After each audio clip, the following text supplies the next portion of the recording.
In question number 26, a reflecting surface is represented by the equation x square plus y square is equal to 80, or it can be written as a ray traveling in negative y direction is directed towards positive x-axis after reflection.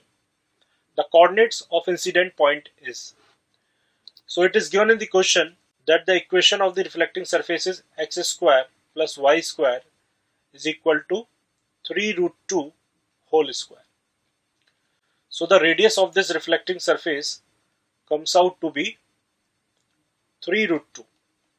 Now it is given in the question the ray traveling in negative y direction. Suppose the ray is traveling in this direction as well as in this direction.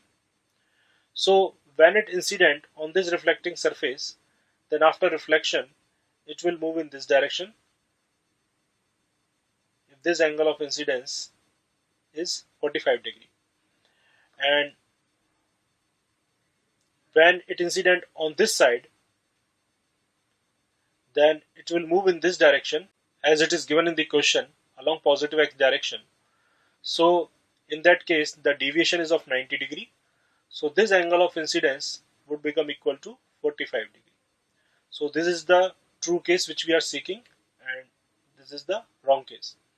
So in that case, if I find out the coordinates of this point, then the radius is known to me. This angle is 45 degree, then this angle is also 45 degree, or I can say that this angle is also 45 degree. So the x component is r cos 45 degree, that is equal to 3, and the y coordinate is r sin 45 degree. So this value also comes out to be 3. So option 1 is the correct answer. Let's move to question number 27. In question number 27, the difference between the longest wavelength line of Lyman series and shortest wavelength of Balmer series for a hydrogen-like atom is equal to x. The value of Rydberg constant is given by. So we know that 1 by lambda is equal to r into z square into 1 upon n1 square minus 1 upon n2 square. So in the case of longest wavelength of Lyman series, it can be written as 1 by lambda 1 is equal to r into z square into 1 minus 1 by 4, or this comes out to be 3 by 4 of r into z square. And in the second case, that is the shortest wavelength of Balmer series, 1 by lambda 2 can be given as r into z square into 1 by 4. So it is given in the question the value of x is equal to 4 divided by r into z square minus 4 by 3 r z square. So on solving, it comes out to be 8 by 3 r z square. So the value of r comes out to be 8 divided by 3 z square x. So option 3 is the correct answer. Let's move to question number 28. In question number 28, to get an output of 1 in the given circuit, which of the following inputs is correct? So this is the OR gate and this is the AND gate. So if I apply the Boolean algebra, then the output of this OR gate would be a plus b, and the input here is c. So the output here y is equal to a plus b dot c, and it is given in the question this output must be equal to 1. So when the output is equal to 1, then the value of c must be equal to 1.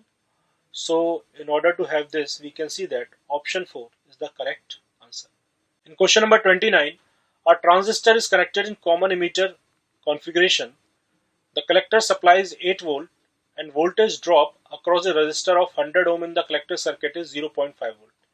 If alpha is 0.96, base current will be.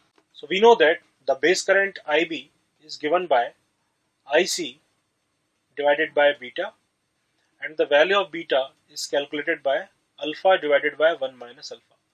The value of alpha is 0.96, so if I substitute here, then it comes out to be 24.